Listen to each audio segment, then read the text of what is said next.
안녕하십니까. 왕실문화작가 이상주입니다. 서울에 있는 종묘는 조선 왕실의 사당입니다.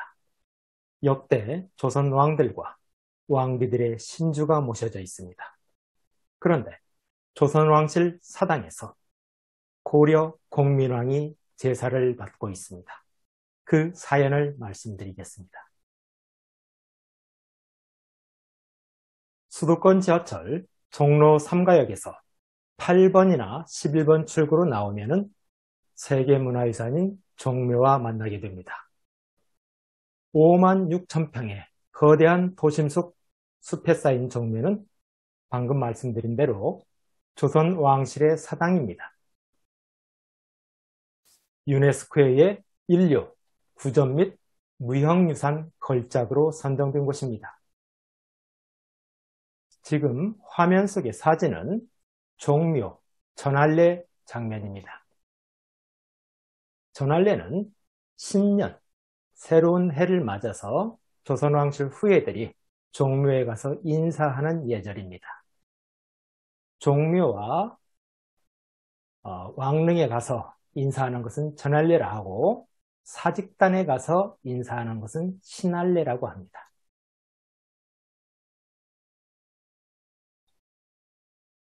종묘대제는 해마다 5월 첫째 주 일요일하고 11월 첫째 주 토요일에 봉행됩니다.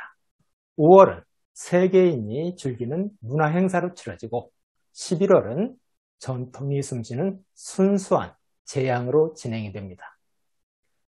지금 현대에는 종묘대제가 1년에 2번 거행되지만 조선시대에는 모두 5차례 거행되었습니다. 춘하, 추동, 그리고 나비리였습니다. 종묘는 정전과 영년전으로 구성되어 있습니다. 그리고 정전과 영년전에 모두 83신의가 모셔져 있습니다. 조선을 통치한 25명의 군주와 38왕후, 그리고 사후에 죽은 뒤에 추존된 9임금과 9추준 왕후, 또 1명의 황태자와 황태자 비신입니다. 도표로 설명을 드리겠습니다. 종묘 정전은 19개 실, 즉 19실로 구성되어 있습니다. 이 19실에 19명의 임금과 그 왕비인 30분이 모셔져 있습니다. 영영전은 16실인데 16왕과 18왕비가 모셔져 있습니다. 합계하면 정전과 영년전은 모두 35실이고 왕과 왕비의 신의는 83입니다.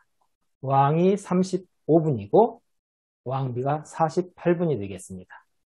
그런데 제가 방금 조선을 통치한 25명의 군주라고 했어요. 근데 실제로 조선은 27명이 통치를 했죠. 근데 제가 25명이라고 말씀드렸고 27명이라고 해도 왕이 35분이나 돼 있잖아요. 뭔가 이상하죠. 설명을 드리겠습니다. 조선은 27임금이 통치를 했습니다. 그런데 27임금 중에 연산군과 광해군은 폐위가 됐죠. 왕이 폐위가 되면 종묘에 모셔지지 않습니다.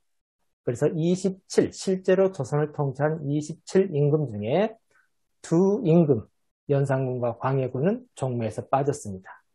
대신 추존된 임금, 추존은 실제로 임금은 하지 않았지만 돌아가신 뒤에 왕으로 올려진 분입니다. 그러한 분이 9분이 있습니다. 9분과 또 조선의 마지막 황태자, 의민 황태자, 영왕입니다. 영왕, 영왕과 영왕비 이렇게 2분이 해서 종묘에는 모두 35실에 83신의가 모셔져 있습니다. 그런데 83 신이만 제사를 받는 게 아닙니다. 실제로는 조선의 임금과 왕위에 고려 공민왕과 그 왕비인 노국 대장공주가 재양을 받고 있습니다.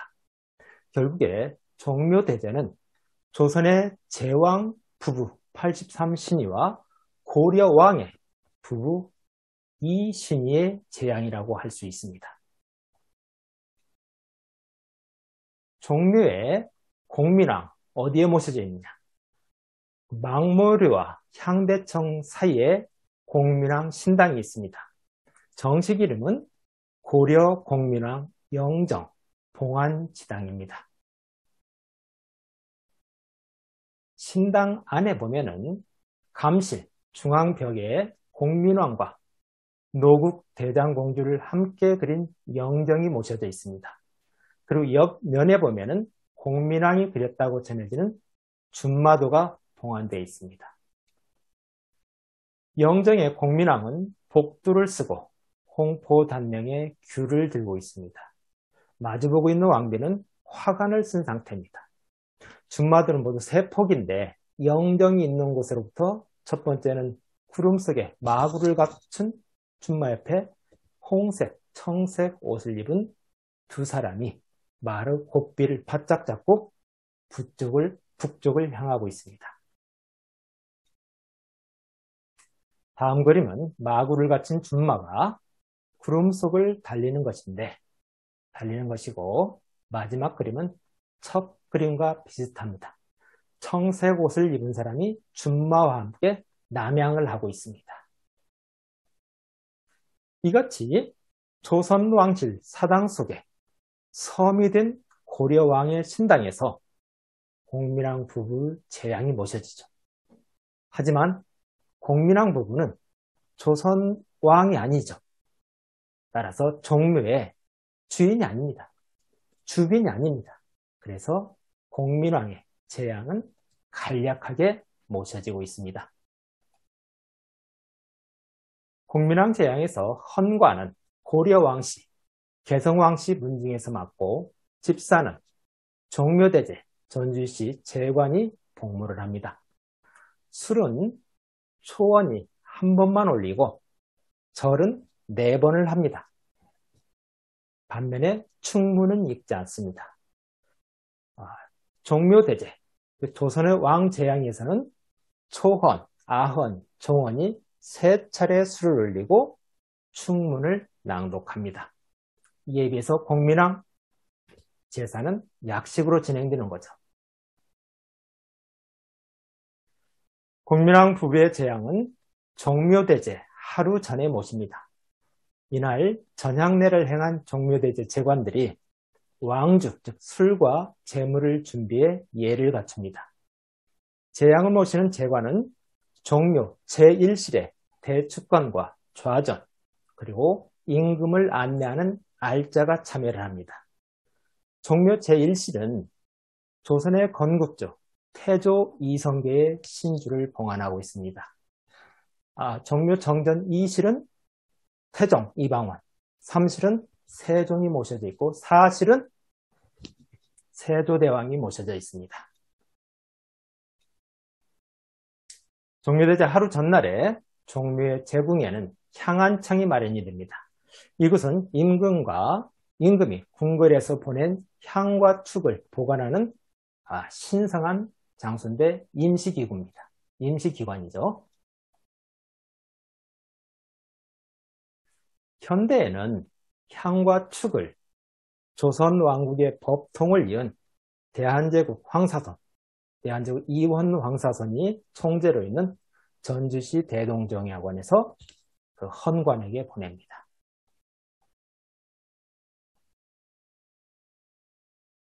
신성한 축과 향을 안치하는 의식이 전향례입니다. 경건한 전향례를 마친 제관들이 공민왕 신당에서 개성왕씨 문중 대표가 공민왕에게 술을 올릴 때 함께 예를 갖추는 것이죠. 그렇다면 공민왕 신당은 누가 언제 건립을 했을까요? 신당의 건립연대와 이유는 알려지지 않았습니다. 영정도 조선 초기 작품으로 추정될 뿐 작가와 연대를 알 수가 없습니다. 즉 공민왕 신당에 대한 기록이 전혀 없습니다.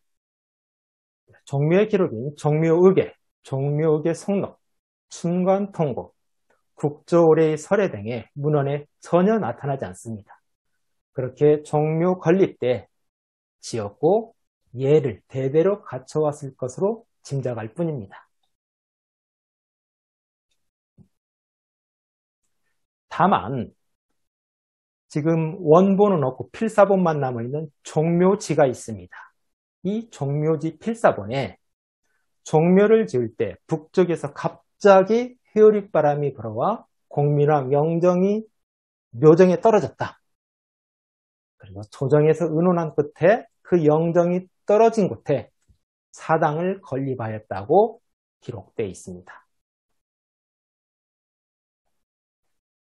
자, 이처럼 미스터림 공민왕 신당은 조선의 건국, 정당성과 고려 왕족 달래기, 민심을 얻기 위한 정치적인 제스처로 풀이할 수가 있습니다.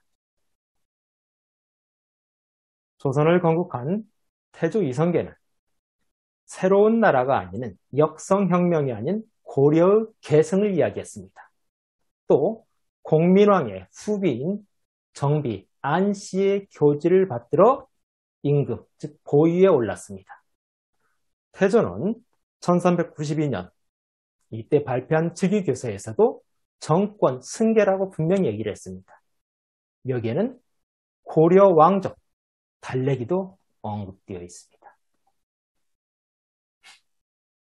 조선이 종묘에 공민왕 신당을 세운 속내를 지금에 와서 정확히 알 수는 없습니다. 그러나 분명한 것은 조선왕실의 신전인 종묘에서 600여 년 동안 고려의 임금이 모셔지고 있다는 점입니다. 이는 조선의 입장에서는 계승과 화합이고 고려의 시각에서는 용서라고 볼 수 있을 듯 합니다. 공민왕 신당에서 생각할 수 있듯이 역사는 과거에 연연하는 게 아닌 앞으로 나아가야 하는 생명체가 아닐까 생각합니다. 지금까지 조선 왕실의 사당인 종묘에서 제사를 받는 공민왕 부부 사연에 대해서 말씀드렸습니다. 감사합니다.